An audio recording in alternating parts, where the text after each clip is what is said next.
Hello everyone, Blue Star Saber here once again to review another One Piece chapter 1054. I meant to do this the week it came out, but I got busy and I got left behind a bit, and 1055 came out, and now unofficially 1056 has come out. So before I get to the Rule of Three again, I need to hurry up and review this chapter. So yeah, I never learn, but yeah. Hopefully I'll get this done quickly and all that stuff and not be as long as the last two reviews, though there was quite a lot to talk about, but there's quite a lot to talk about here, but who knows. But yeah, before we begin the chapter, I gotta talk about the color spread, in which is a color spread of the four emperors, the close-ups of the face. We've seen Buggy with his tongue out laughing, Shanks drawing his sword, Blackbeard laughing with one of his hands forward, and Luffy in his Gear 5 just smiling like he is, and there's wanted poster and stuff. It's a nice color spread of the four emperors, and I guess this is what Oda, damn it, oh my god, I can't believe I said that. That Oda wants to do of the four emperors. I can't recall if there was some sort of movie reference to this poster, but this double spread, but that's what it is. Anyway, chapter 1054, Flame Emperor. In which we cut back to the flower capital of Wano, where some of the scabbards, like Denjiro,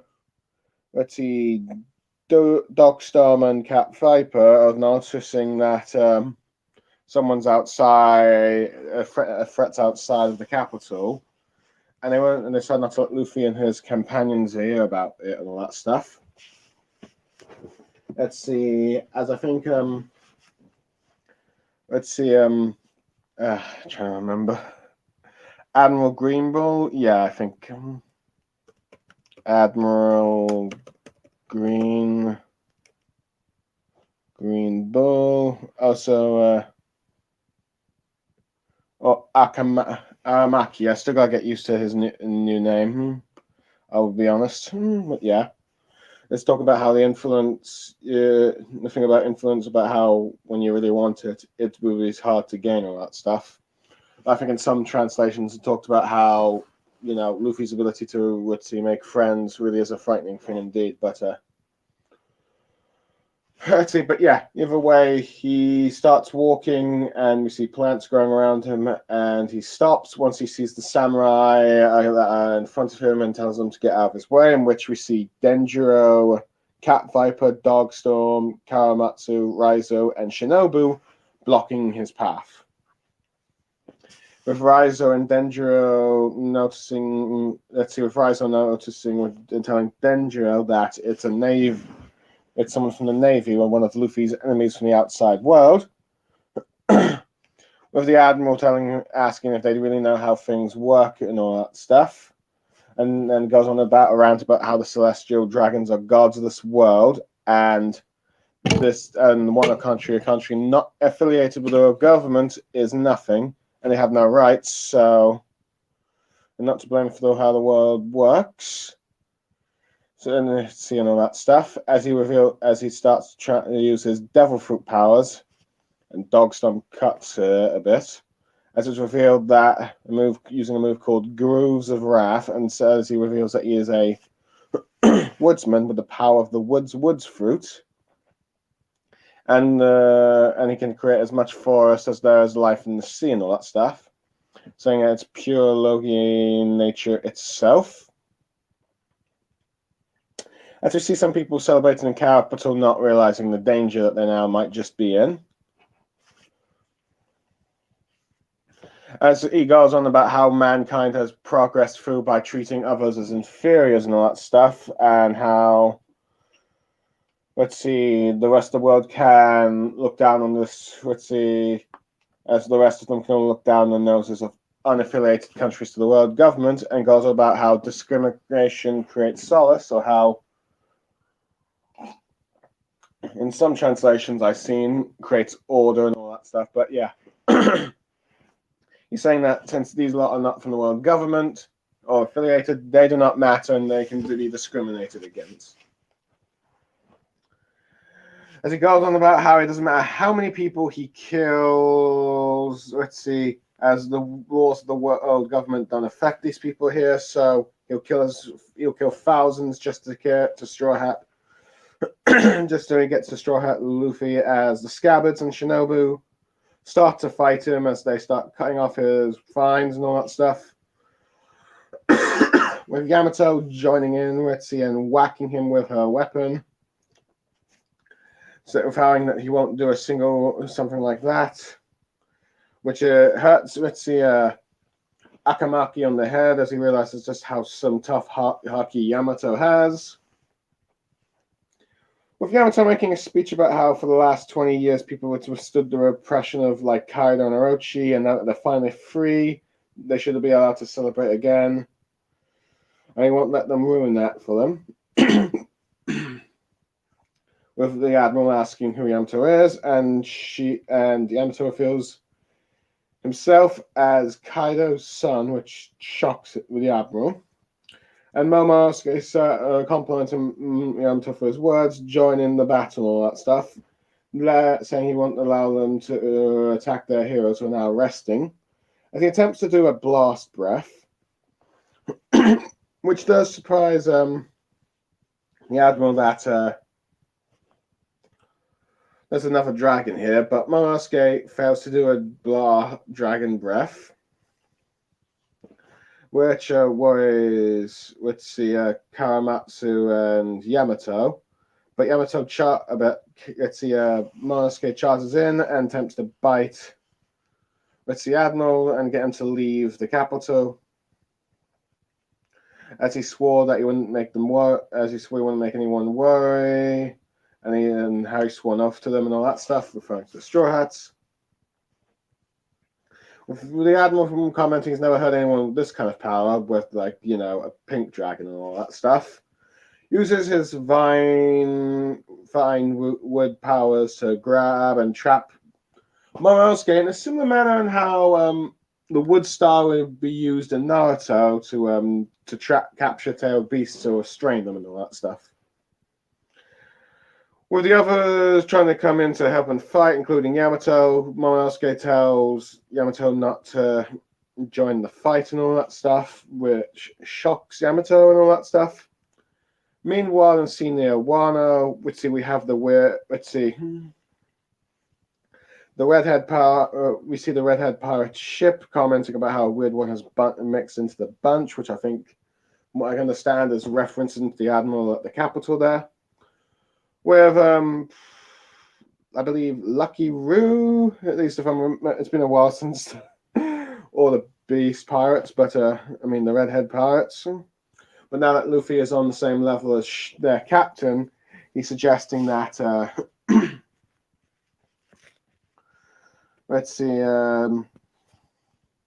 they go and meet Luffy now and all that stuff.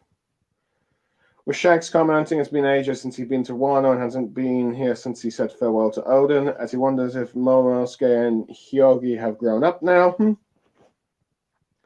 With Lucky Roo saying to go see Luffy.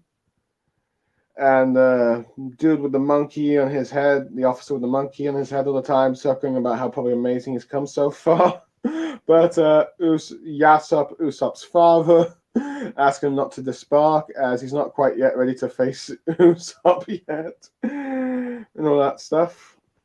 And the member of the Redhead crew with the long hair, let's see, hold on, let me just see if I can get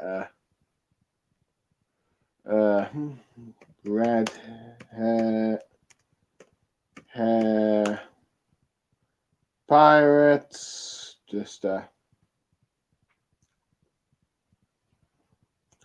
redhead pirates with I believe this one is Lime Juice. The dude with the monkey is Bonk Punch, and the monkey is of course called Monster, who were early crew members from the very first chapters, but of course gotten much bigger designs, much different designs compared to now when I let's see all those years later and all that stuff. It's kind of interesting to know that. I still kind of like how Oda's able to make just plain background part members of Shanks' crew into much more unique character designs for officers years later. But yeah, but Lemon Juice, I believe, comments about how Kid is here, and he's a snot-nosed brat and all that stuff. And they gotta teach him a lesson for picking a fight with them. Shanks just smiling at Luffy's wanted poster. As we flash back to when he when his crew are stealing from the world government ship, the Gomu fruit, or as it's now also known, the Hito ni Sun God Nika. With Beckman telling Shanks how it's trouble, but she seems not worried and decides to attack it. And we see a young Who's Who without his mask and all that stuff, a bit more hair and all that stuff. Wondering what they're after, as there's no treasure here except like a single devil fruit that appears to be worthless. And then they cut to a few bits of when the Red Hat Pirates were hanging out with Luffy and all that stuff. And when Shanks saved him from like the King of the Coast, I believe, and when he lost his arm. As Shanks thinks back to those memories,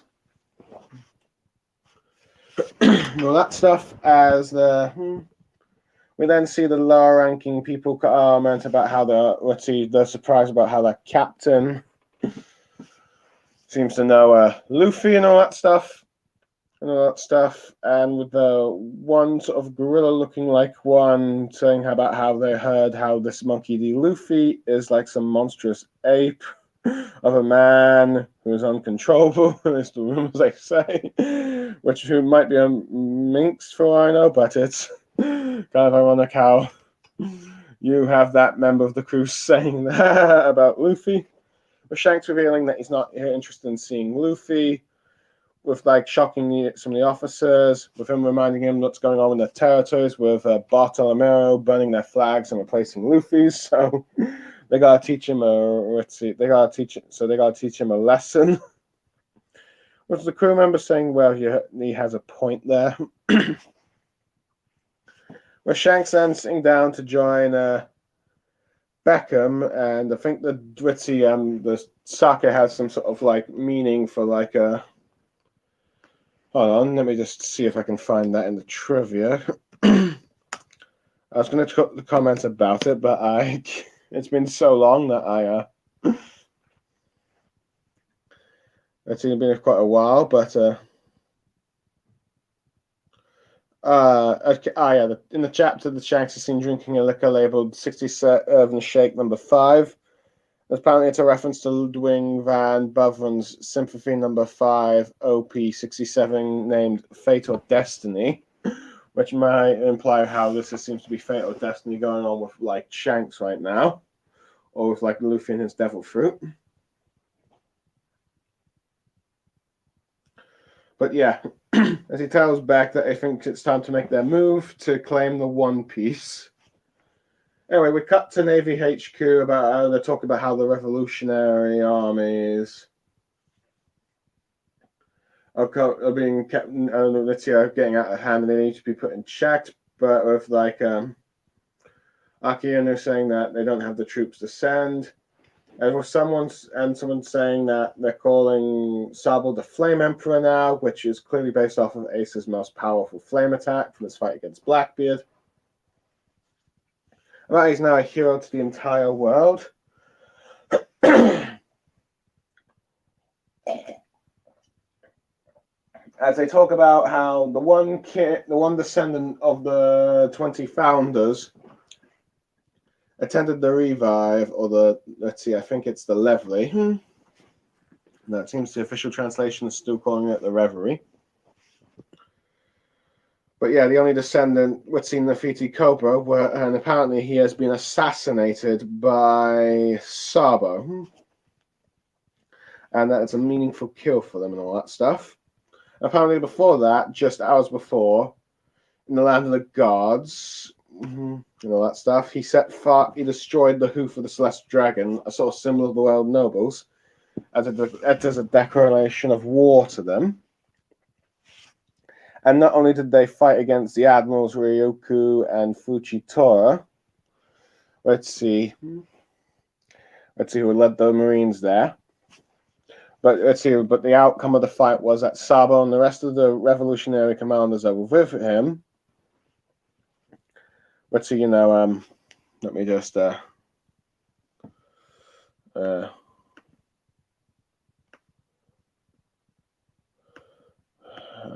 it. One Piece. Chapter. There we go. The Revolutionary Army members, Karasu, Morley, Limburg, let's see, and all that stuff. Let's see, we're able to successfully free Kuma.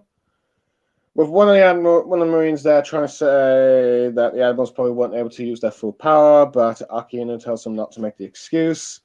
And also happening this time, Princess Vivi has disappeared. With Kobra's murder, and the Marine from earlier is revealed to be Director Naval Bureau of Investigation, Kurama, or also known as Tensei. And they're talking about how they're still investigating the matter and how there might be any possible connections. With Akihino talking about how this is a blow for Alabasta, and apparently that the Alabasta Kingdom ship has not left port yet, and all that stuff with what's going on. With Kizaru asking about the attempted murder in St. Charles being solved then. And apparently at St. Mosgard is being accused of letting the attacker escape. With and at the moment it's being liberated in the land of gods, and apparently the Holy Knights have intervened and beginning this investigation and all that stuff, leading it to be a whole big mess with Akihino telling them to let them figure it out themselves. But apparently, Kurama is talking about how everyone in the world seems to think that Sabo is behind all this, and it's getting more people behind him, and as a result of his actions, it's caused a lot of people around the world to rise up in rebellion. And as Seven Kings were returning from the Revi, apparently 8 of them were in an event called the 8-Nation Revolution has happened, overthrowing those kingdoms and all that stuff, and many more sparks of rebellions have followed suit. As we get a double panel spread, of apparently how Sabo is being worshipped as some kind of god, as we see a bunch of revolutionaries cheering him to inflame Emperor Sabo from the poster we saw earlier, I believe, from the previous chapter. And all that stuff. And apparently that his influence has become so big that he's been perhaps more popular than the Revolutionary Dragon. With Kizaru talking about how his own brother's become an emperor right now. It's probably added flames to the fire and all that stuff, as we see one revolutionary speaker talking about how even the Flame Emperor's influence was thanks to his brother has, or like the Flame Emperor of his brother has caused a change in the status quo and all that stuff, with like the overthrowing of the old emperors. And how the times are changing, with Akihino in the final bit of this double-page spread saying about how in this age he ended up becoming a fleet admiral. No, it doesn't really matter, because in the end he'll drive each of them back to the depths of the sea, vowing to eliminate all of the world government's enemies, if you will, ending the chapter. Okay, the summary took a lot longer than I wanted to, but that's a bit common now with One Piece, really. First of all, let's see, little criticism out of the way. I feel like it was a bit rushed at the beginning with like the scabbards noticing that there was an enemy, that there was an admiral outside. I wish there was a bit more, to it, but I assume, I'm not sure if it's they just sense his overwhelming power or something, or just their hockey or something, but I feel like this bit is a bit quick, and I assume when the enemy finally gets it, they'll probably add a few more scenes to this bit here. But yeah, so it's like, 5 of the scabbards and Shinobu and confronting him, which I recall when this first came out, some people were expecting how, let's see, oh, is he going to try and fight all of the, like, 3 elite members of the worst generation, all the scabbards and all the allies there, and all that stuff, like a whole army confronting him? Instead, it's just 6 witty individuals, 5 of the scabbards, and Shinobu. With some saying, oh, because we're hoping, as many were hoping the admiral will get a bit of a beat down and all that stuff. But not that I can blame them and all that stuff, given the fact how Maki has behaved. Let's see. I do like how Rice was able to realize that let's see, this guy's an admiral and an enemy of Luffy's from the overseas. But yeah, I cannot blame the people for wanting this guy to get beat up, because the more we learn about him, the more we end up seeing just how much of a sort of, let's see, horrible person. Horrible beliefs this guy has and all that stuff, as he believes that the world dragons are the gods of this world. They're supreme beings, if you will, and that anyone that's not a part of the world government has no rights and all that stuff. And the fact that he believes that they need to prejudice against what they deem lesser beings to create stability in the world. I've seen some, like King of Lightning, compared to, like, this guy's ideology as sort of like a sort of marine, sort of Jim Crow's kind of justice, if you will, or at least in terms of it's like some sort of godly justice, if I would probably have to say it, like the world nobles and supreme beings, anyone that are part of the world government is inferior, it's okay to prejudice against them to create stability in the world. And might makes right and all that stuff. So yeah, he's more extreme than Akainu, his beliefs. But yeah, I really like that we got a confirmation of what his devil fruit is, and it's the word fruit. That it might have different names in like other translations and all that stuff. But yeah, I think I've seen some call it the forest fruit. But he is a man that can create forest, and he can, let's see, and apparently his power in terms of life rivals the sea itself. So yeah, it's kind of cool seeing him create a forest out of fist. In many ways, yeah, this guy's abilities, of course, does remind me of Hashiyama's from Naruto, but I am digging that because it's like the wood bars were cool, even though Kishimoto might have overused them a bit, particularly when the Uchihas got them. But yeah, I do like how due to this power, he's able to take on multiple opponents at once as you try and see the scabbards cutting down his branches. But yeah, trying to stop him from going to the capital and killing 1,000 people if it means getting to Luffy, which is like, yeah, this guy is really extreme in his justice, or absolute justice, probably.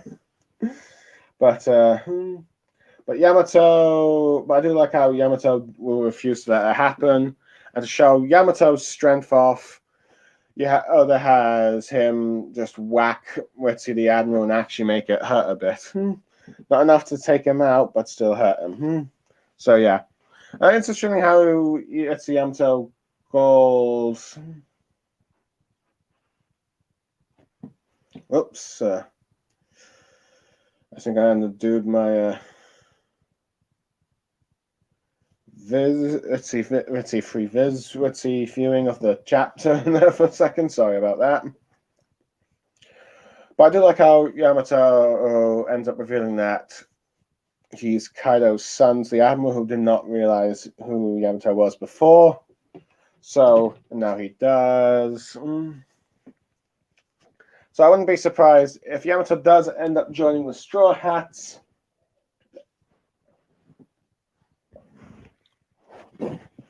Yamato will get a bounty just for being the son of Kaido and all that stuff, and how this person has joined Luffy's crew and all that stuff. But yeah, I'm curious to see how the world government will respond. And my guess, at least a bounty of some sort. Now, how big a bounty, I'm not sure, but that's what I'm guessing. Let's see if Yamato does join the crew, which I'm hoping for. I do like how Momonosuke has said, this also agrees with what Yamato said about how, but yeah, I like how Yamato talks about how he won't let, let's see, this admiral ruin everyone's, let's see, chance to celebrate after 20 years of oppression. With Momonosuke, I do like how he agrees with him and wishes to try and fight better. To the fact that he can do the blast breath, which I think it goes to show that he's still got a long way to go until he can like fully master like the powers of this devil fruit that is based off of Kaido's and all that stuff. But I still like how even though Momonosuke feels like he can't do the attack, still tries to help by charging in and biting the admiral, but it doesn't really have much effect. And I do like how the wood fruit uses a sort of a similar wood grabbing vine technique to grab Yamato, like I said earlier, similar to how Hashirama's wood style would grab tailed beasts. So yeah, I do like how I like how Oda makes it a bit vague about let's see, but I do like how Momonosuke just goes about how asking Yamato to not join in on this fight, which surprised Yamato. But anyway, so which ends the cliffhanger for that bit. But yeah, but after so long, we finally see I really like that we finally got to see the redhead pirates again, though judging from this chapter and then the following chapter. It seems to be partly tied into the movie, but it seems to nevertheless, it's all welcome, never the same. But I'm pretty certain Shanks would have probably shown up. They would probably have to talk about Shanks at some point, though. But I guess I decided to do it now to tie in with the movie and all that stuff. So yeah, I do like how we get an insight a bit about how Shanks hasn't been here since he said goodbye to Odin and all that stuff, and is wondering how his children have grown. So I'd like that. But yeah, I do like how Lucky Roo and and the guy that has the monkey monster are just excited to try and see Luffy again now that he's on like Shanks's league. But I do also like that we finally got confirmation that Yasopp does know that his son Usopp is a part of the crew. Now, how long he's known remains a bit of a mystery right now, whether or not after Usopp was declared God Usopp and got a bounty of 200 million, whether or not he was the Straw Hats returned and he realized there was his son there, or if it was like the King of Snipers from like a few years back when the Straw Hats invaded NS Lobby, or even long back before when Luffy got his first wanted poster and he could see the back of the head. But as a result of the fact that he now knows that Usopp's here, he's too nervous to see him and doesn't really want to see him right now, as he's not quite ready for this bit yet, because again, the fact that he left his son behind and his wife, who ended up dying from an illness and all that stuff, leaving Usopp a bit of an orphan. So yeah, it'll be interesting to see. It seems that Oda is going down the Gin route from Hunter x Hunter, from like the dad kind of route of not wanting to see their kid, and might be a bit of a deadbeat, but we have to wait and see, because I'm curious but at the very least, it's also a good reminder to that for those who know about Shanks and Luffy's relationship, that besides the connection there's also between father and son with Yasopp and Usopp. So I'm curious to see when we finally get to see Usopp's reaction to meeting his father for this time. Though, judging by Yasopp, he will be, too afraid to even see him. I do like how lemon juice or lemon or something, let's see, realizes that Kid is also there and feels like they still need to teach him a lesson, even though they did cut his arm off. Anyway, it's interesting to see Shanks pay attention to Luffy's devil fruit, and it makes people wonder whether or not he actually knows the full story behind the Gum Gum no Mi being the Hito Hito Ni model of Sun God Nika. But either way, I do like that we get to see the bit of the flashback of how he stole the fruit. A little disappointed that we didn't see him clash with Who's Who for a bit, but we did get to see a younger version of Who's Who, of when he was like a world government CP9 agent. Where I do like where he hasn't got the mask and all that stuff, and I kind of like this young design. Though it makes me question like it with like the horns that Who's Who has. So it makes me wonder if he might be an Oni like Kaido and the others, though it's still yet to be confirmed. But who knows? But yeah, I do like how the world government, who were like so furious, but also at the same time so secretive, to like their own agents to not let this devil fruit fall into the wrong hands and all that stuff. But yeah, stuff like that. But it's also nice to see flashbacks of like the first chapter with like Shanks and Luffy and all that stuff just before in modern day art style and all that stuff. I do like how Shanks just holds his like left arm after that's been hurt, after it was hurt, after like to remember the thing.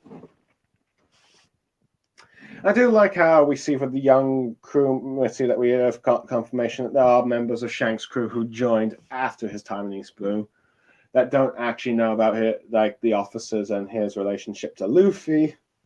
So they don't understand the bond between the two is how important it is, kind of similar to how Bartolomeo, but we'll get to it a bit later. But yeah. A bit later. But yeah, but hang on. I'm getting a bit tired now. But yeah, it's like our regular crewmates just don't know who Luffy is, so they don't have that same relationship the officers do.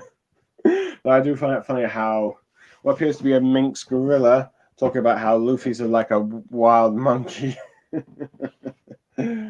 But the most interesting thing to note is, let's see, when Shanks, but before that, I probably should say that it's possible that Shanks might get into conflict with Luffy due to the fact that Bartolomeo, the biggest Straw Hat diehard fanboy, doesn't know about Luffy's and Shanks' relationship, and as a result, has Shanks now coming up after him to make an example. And so they will have to try and take care of him to all that stuff, which may lead to a clash with Luffy. But we'll have to wait and see. Therefore, we know. Just as Bartolomeo has come to fight, he ends up learning about Shanks' relationship with Luffy and tries to immediately apologize. But we'll have to wait and see, or Luffy repins Bartolomeo himself. But one thing to note that has probably surprised many people is when Shanks sits down to talk with his right hand Bear and Beckman, or Ben Beck, about how it's time for them to make a move to find the One Piece, which is the first time Shanks has ever made confirmation that he's actually interested in finding this treasure, besides maybe the flashback about how him and Buggy would one day go see the final island together one day. And it looks like he's finally ready to make this move. With a serious tone that he and the panel makes it look, might imply that he might have some sinister intentions behind it, but we have to wait and see. I doubt that the evil Shanks theories are correct. Though I will admit that his right hand does seem slightly concerned, but I think he expected it, really.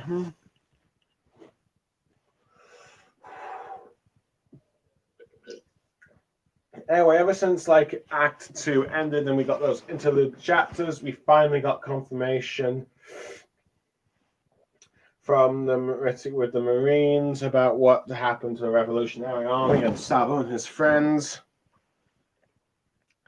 And all that stuff, and apparently due to his actions, he's caused a widespread movement of revolution, which the Marines are trying to deal with, but they don't have the numbers to. Not to mention how Sabo has now got the moniker of the Flame Emperor, which I mentioned earlier was Ace's final attack against Blackbeard, which I like. As far as we know, that's the strongest move the Devil Fruit has, but there could be stronger. But yeah.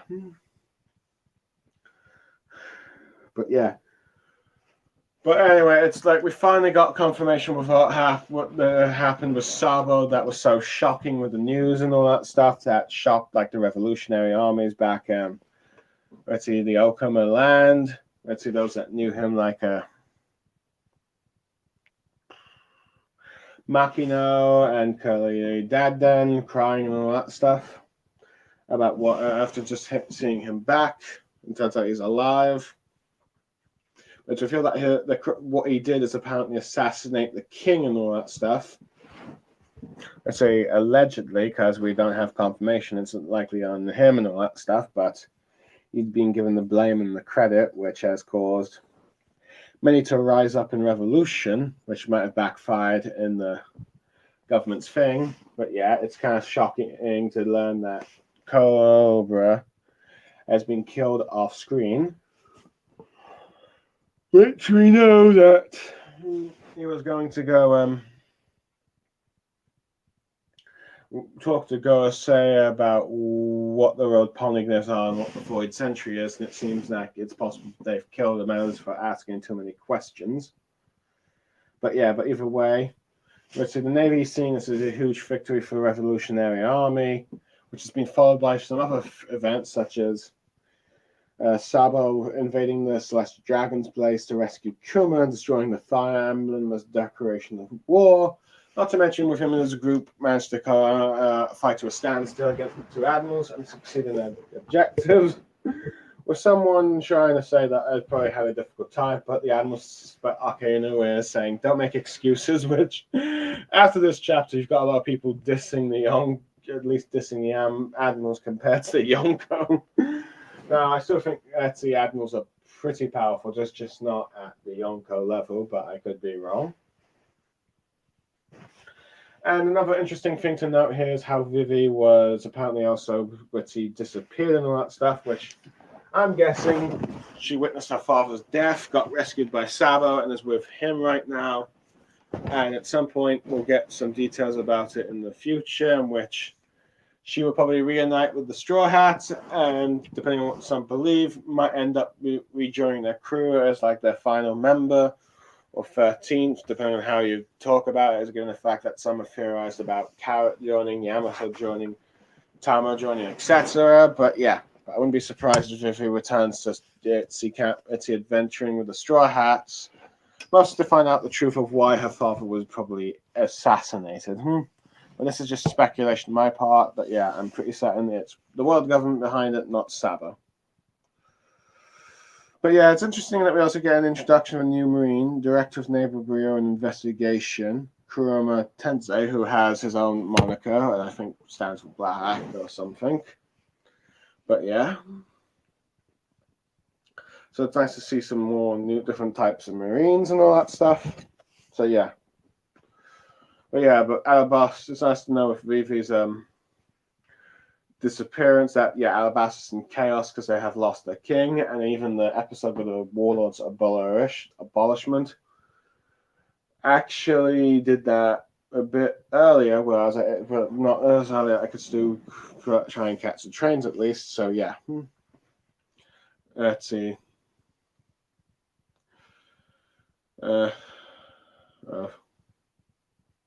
Okay, I don't know where I was going with that.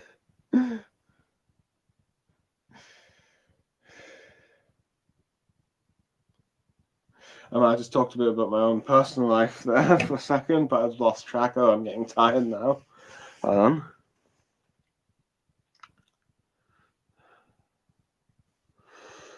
But yeah, it's an early episode. Oh yeah. Let's see, but yeah, from an early episode where the anime revealed that the citizens of Alabasta were mourning someone, and it turns out it was the king and all that stuff. I don't know why I said trains to catch there. I was thinking of my daily life for a second there, sorry. But yeah. And apparently also Charlos has been attempted murder, which might be one of Luffy. Let's see if I had to guess. It's probably, let's see, either Sai or Leo, who are now gotten probably permission for him to protect, Printer Shirahoshi. But yeah, but at the moment he's now on trial and probably get punished. I wouldn't be surprised if he ends up losing his world noble stats, which might be given the fact he's the biggest backer fisherman island. They might reject their relocation thing and all that stuff if they remove his title, or they're just having him imprisoned into like someone like the Straw Hats Freeman and all that stuff. So yeah. But let's see, but from a group called the Holy Knights, which might just be the knights around them and all that stuff that live there with them. The grants that Luffy ends up beating the Straw Hats beat the living daylights out of once he punched Sharlos. But yeah, at some point, I wish Sharlos got, died or something, and wouldn't be surprised if some say that. But I think he's got enough room left for one more punch and all that stuff. But yeah. But due to the public thinking that all of the stuff that's going on behind Sabo, more have rallied to the Court of Revolution, and called an event called the Eight Nation Revolution. So besides the raid of Onigashima, there's another sort of battle going on in 8 separate kingdoms of revolutions. So yeah, props to that. We really are living in the throne wars now, as I think some of the early translations of Doflamingo's words said. So yeah. But yeah, I do like how Sabo is, due to his actions, have caused people to rise up against the world government and, more importantly, the world nobles, and even fighting Marines and all that stuff. And we finally got confirmation that picture of Sabo was to celebrate him being the Flame Emperor and the leader of the revolutions and all that stuff. But yeah, where people are now worshipping as some sort of flame god, if you will, a Flame Emperor. And apparently about how Sabo's influence has become so great that he might be more popular than Dragon, to which people can finally say that, yeah, Sabo is not going to be another 2.0 ace and has its own things and own accomplishments. In fact, arguably, he's probably succeeded where Oden failed in finding the Polygoose quickly and back and all that stuff, but yeah. But I do like the fact that Kizaru says Luffy has become an emperor as well. This is only, further Sabo's notoriety and all that stuff. About how, thanks to these two brothers, the status quos of both pirates and the world government are being crippled and toppled. Of course, Akinu is not going to allow that and fails to wipe them all, which, yeah, stressful time, but he's a man that was willing to do nearly anything to do about it, except for that one Wood guy. That one Wood Admiral. But yeah, either way, a pretty good chapter. I'd probably give it a 9 or 8 out of 10, just because I feel like there are some bits that I probably wish that were there, such as more emphasis on people realizing that there's a Navy Admiral coming forward, and not getting to see Shanks fight who's who, or at least wound him, but yeah, nevertheless, nice to see that flashback. We've got a cliffhanger of Shanks wanting to find the One Piece in his segment. Momosuke stepping in big time. And confirmation what's going on with Sabo, apparently how he, assassinated the Alabasta thing and started a revolution within China and South Korea. But yeah. So yeah, overall it's probably like an 8 or 9 out of 10 chapter. It was good to see, and it's good the fact that we finally got confirmation that Kuma's been rescued. The revolutionaries were able to hold their own against an admiral, all that stuff, and they've inspired many others. But yeah, overall, good chapter and all that stuff. I've enjoyed it, and I hope everyone enjoyed listening to my views, even though it ended up being long again, which I did not intend. But it's time for me to wrap up, as I'm getting tired now. I thank everyone for joining or listening and all that stuff, or watching it later, when they managed to get this far. But overall, I am Blue Star Saber signing off, and with that, everyone, I bid you farewell and goodbye.